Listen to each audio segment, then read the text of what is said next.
For a man to have money, even in large sums, is not an inconsistent thing.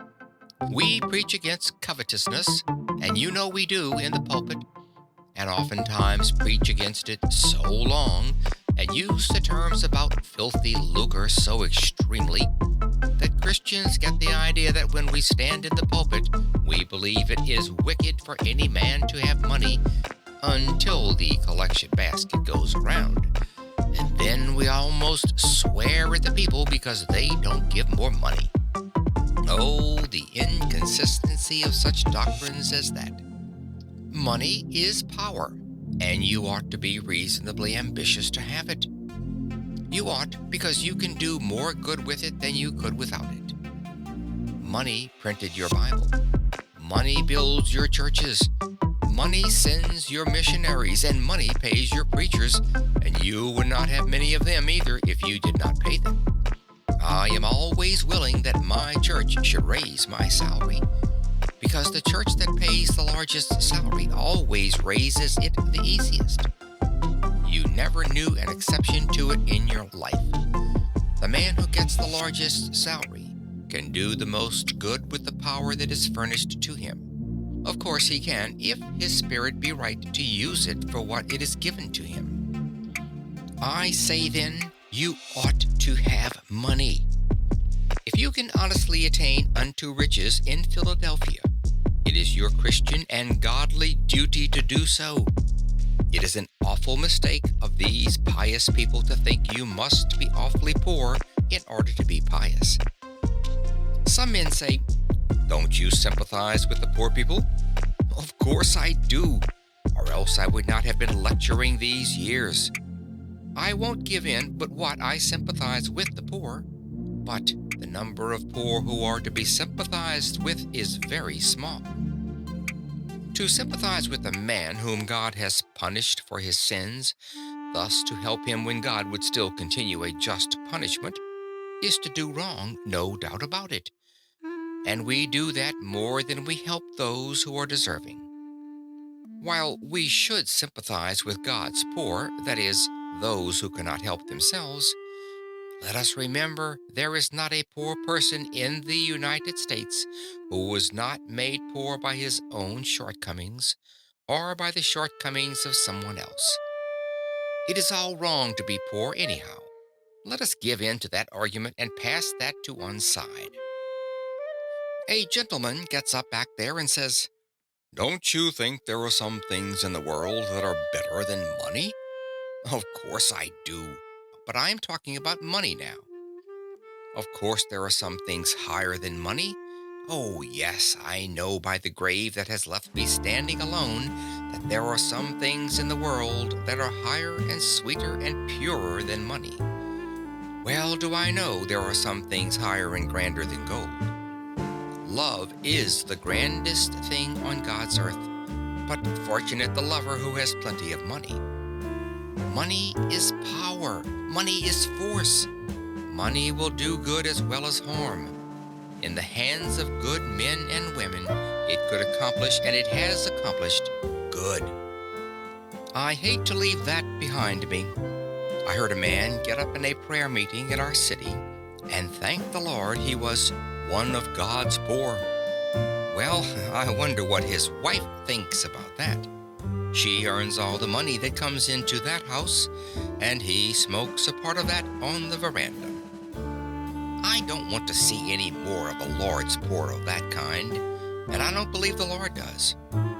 And yet there are some people who think that in order to be pious, you must be awfully poor and awfully dirty. That does not follow at all. While we sympathize with the poor, let us not teach a doctrine like that. Yet the age is prejudiced against advising a Christian man, or as a Jew would say, a godly man, from attaining unto wealth.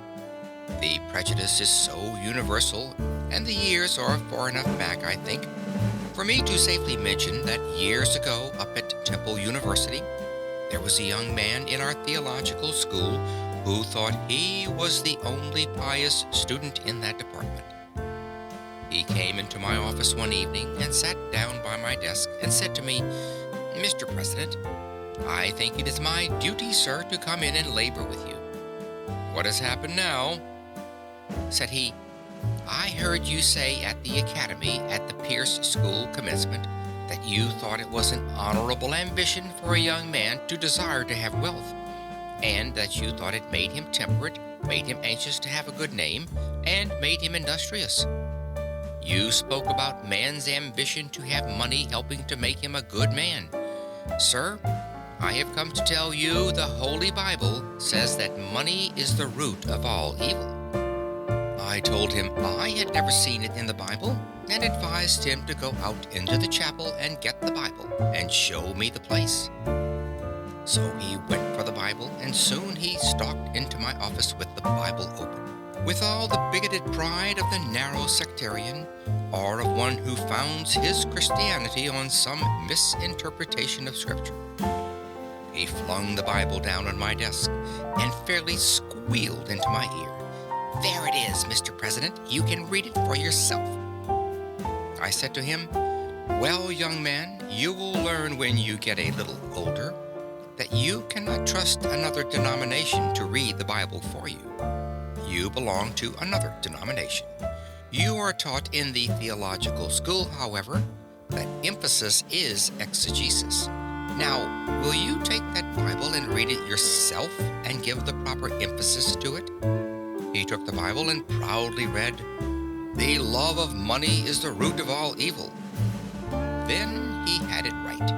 And when one does quote aright from that same old book, he quotes the absolute truth. I have lived through 50 years of the mightiest battle that old book has ever fought, and I have lived to see its banners flying free, for never in the history of the world did the great minds of earth so universally agree that the Bible is true, all true, as they do at this very hour. So I say that when he quoted right, of course, he quoted the absolute truth. The love of money is the root of all evil. He who tries to attain unto it too quickly or dishonestly will fall into many snares, no doubt about that. The love of money. What is that?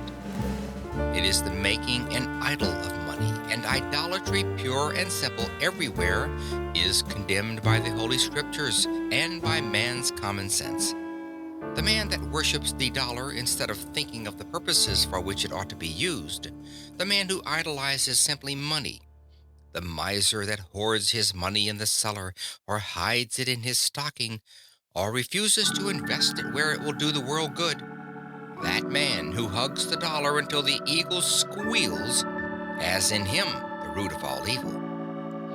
I think I will leave that behind me now and answer the question of nearly all of you who are asking, is there opportunity to get rich in Philadelphia?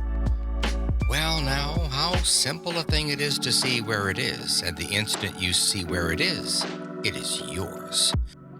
Some old gentleman gets up back there and says, Mr. Conwell, have you lived in Philadelphia for 31 years and don't know that the time has gone by when you can make anything in this city? No, I don't think it is. Yes, it is. I have tried it. What business are you in? I kept a store here for 20 years and never made over $1,000 in the whole 20 years. Well then, you can measure the good you have been to this city by what this city has paid you, because a man can judge very well what he is worth by what he receives. That is, in what he is to the world at this time. If you have not made over $1,000 in 20 years in Philadelphia, it would have been better for Philadelphia if they had kicked you out of the city 19 years and 9 months ago. A man has no right to keep a store in Philadelphia 20 years and not make at least $500,000, even though it be a corner grocery uptown. You say, you cannot make $5,000 in a store now?